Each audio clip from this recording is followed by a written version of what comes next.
vendredi, c'était le débat à l'Assemblée nationale sur la loi prostitution. Elle sera votée en principe demain.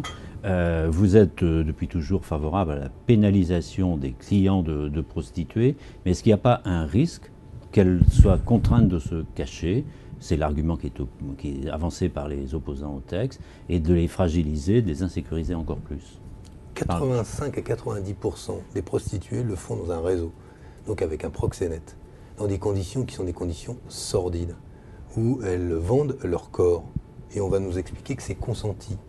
Non, c'est pas consenti. Donc oui, il faut mettre en place des mesures de lutte contre le trafic, contre les réseaux, mais aussi une responsabilisation du client. Acheter un acte sexuel, c'est pas comme acheter un ordinateur. Ça n'est pas pareil. Et j'entends qu'il y a des femmes ou des hommes prostitués qui parlent aujourd'hui et disent « mais moi, c'est quelque chose que je souhaite, etc. etc. » Mais la réalité de la prostitution, ça n'est pas cela.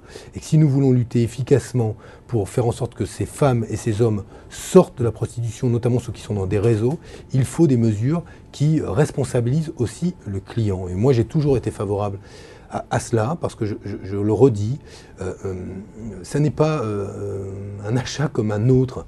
Et arrêtons de considérer que parce que ça a toujours existé, il ne faudrait pas essayer de faire en sorte aujourd'hui d'agir différemment pour faire en sorte qu'il y ait moins de prostitution. Une femme prostituée, dans 90% des cas, c'est une femme qui l'est dans un réseau, donc qui paye un proxénète.